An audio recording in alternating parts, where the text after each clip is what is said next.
everybody. This is Alberto Kennedy, aka Grimoire. This video, I'm going to be discussing psychokinetic energy. I have my notes right here because I want to give you the 411. When you hear the word psychokinetic energy, you would most likely have heard it in paranormal circles, paranormal shows. Psychic mediums are familiar with this term and the topic. But other than that, people are, in large part, unaware of this energy and what it is. So let me break it down. I have my notes here. Let me get started. In order to understand psychokinetic energy, we need to first understand what kinetic energy is. Kinetic energy, the energy inherent in all matter in motion. All matter, in all its varying states of being, produces, absorbs, and releases kinetic energy. So do we. Keep in mind, matter is in a constant state of motion. Even though you can't see it, it's moving. The molecules are vibrating and whatnot. And so everything is in a constant state of motion. The entire universe is. And this produces massive amounts of psychokinetic energy. Psychokinetic energy is a combination of kinetic energy combined with the psychological and emotional associations we polarize or attribute that matter with. So think about it. We navigate our entire lives placing psychological and emotional associations on everything around us. That's what we do as human beings. These psychological and emotional associations are energy sources, their polarities, their power that we are imbuing in kinetic energy, which then in turn changes that kinetic energy into psychokinetic energy. Psychokinesis is that process, but it's also the ability of our mind, be it consciously or subconsciously, activating and manipulating kinetic energy inherent within matter. Now, in spiritual terms, psychic or spiritual terms, psychokinetic energy can also be the combination of kinetic energy, mental energy, and emotional energy.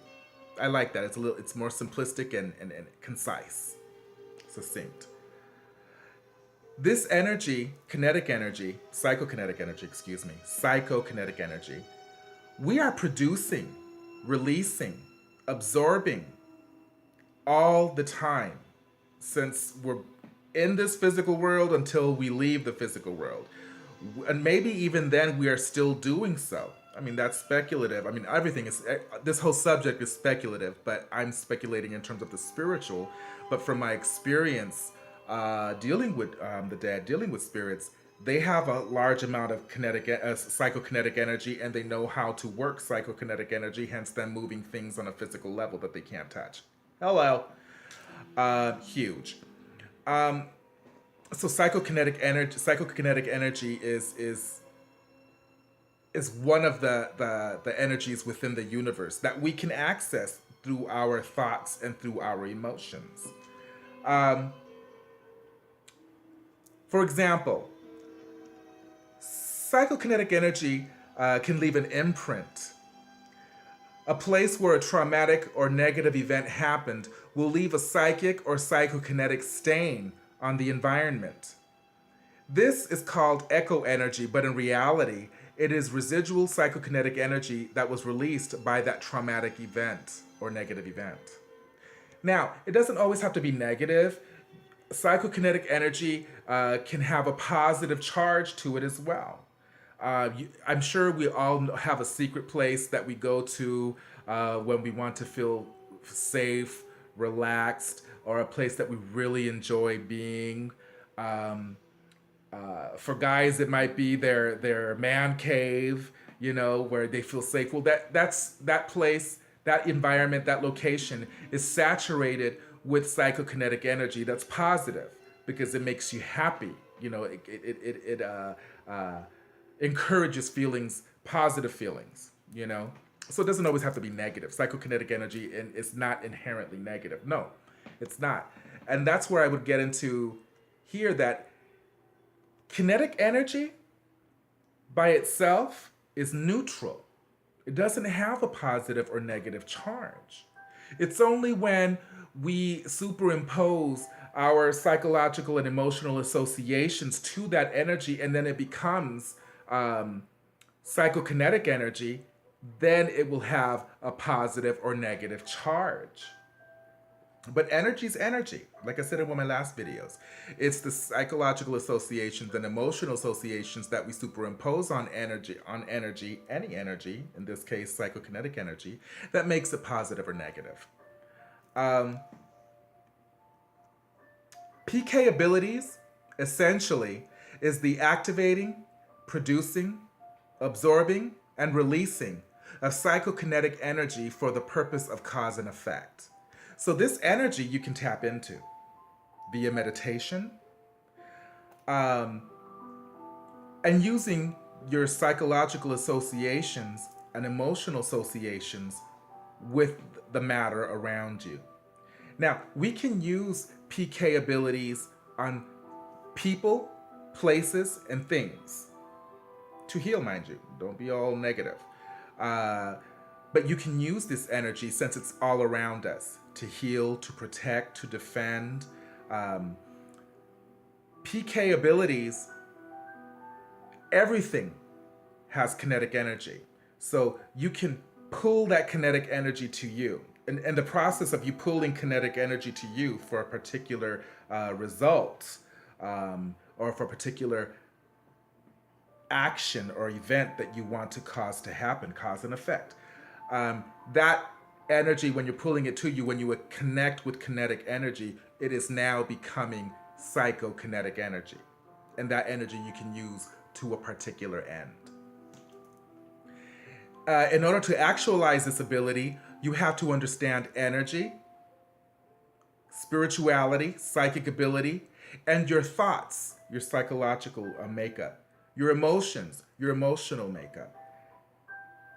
And you have to see them as real sources of energy that can affect the world around you and the world others are around and in.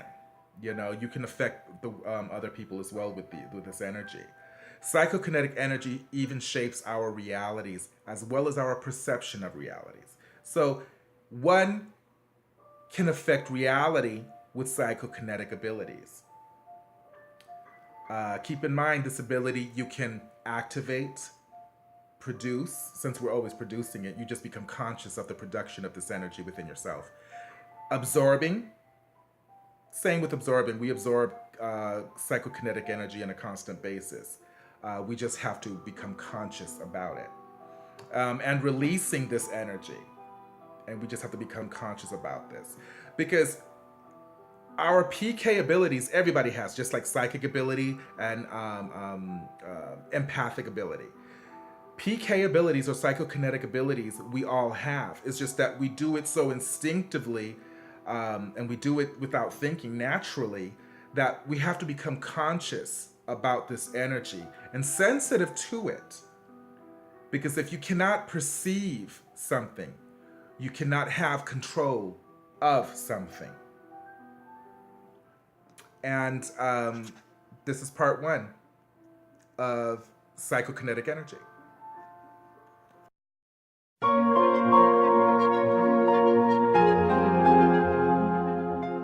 Now, this part two, is psychokinetic entities.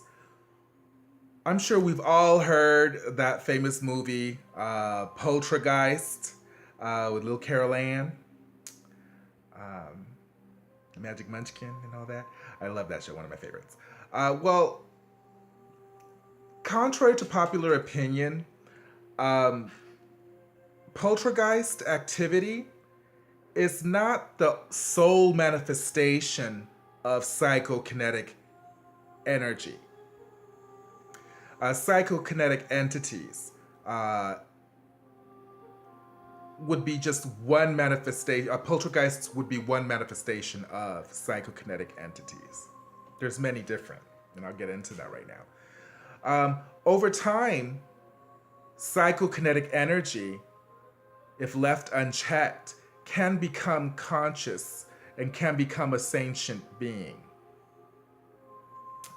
Because it's evolving, it's growing. And keep in mind, psychokinetic energy was developed in the first place with psychological associations and emotional associations. So it has the building blocks to pattern life to from our own energy when we're creating it. So it does, after a while, gain life or gain consciousness, sentience.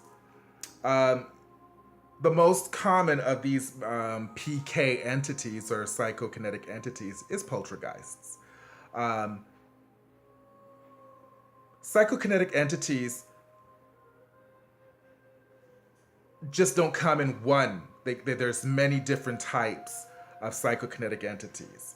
There's a school of thought that imaginary friends, in some cases, not all cases, but in some cases, are actually a psychokinetic construct that children create when they're lonely and when they need company, or to deal with certain emotions or situations in their life at that young age, and that they no longer need when they surmount whatever psychological or emotional challenges they're beset with. There's many different manifestations to psychokinetic entities. But the root of all psychokinetic entities, has to be said, is that the most common are poltergeists, but all psychokinetic entities generally, not always, but generally, are created via our unresolved psychological and emotional traumas by way of our subconscious.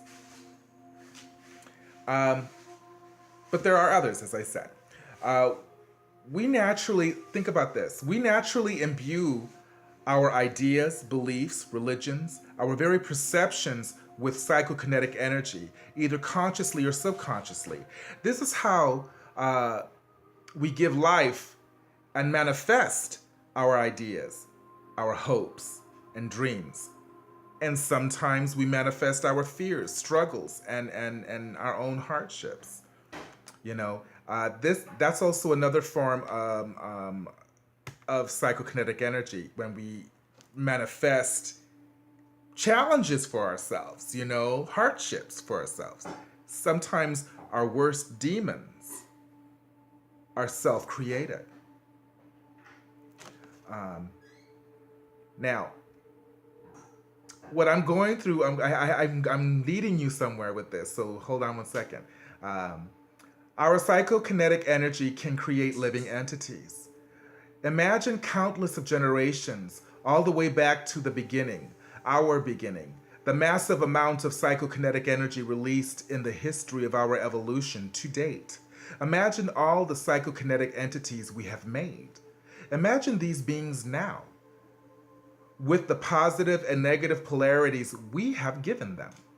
How powerful are these beings now?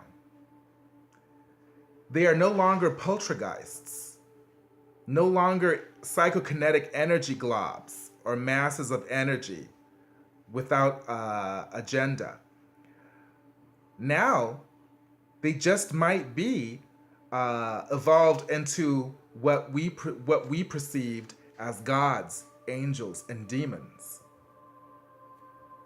Not all demons were created by the source. Not all demons, not all gods, not all of these anthropomorphic entities that we have a connection with by way of our cultures, our religions, our races, and our nationalities, our pantheons. Not all of these entities are pre-existed. These are not all of them are pre-existing entities. It is my belief, and mine alone, but I have to give this to you, that some of the gods, some of the angels, some of the demons, or if we want to get scientific about it, some of the anthropomorphic entities that we have in our cultures and religious histories and whatnot are in fact psychokinetic in origin.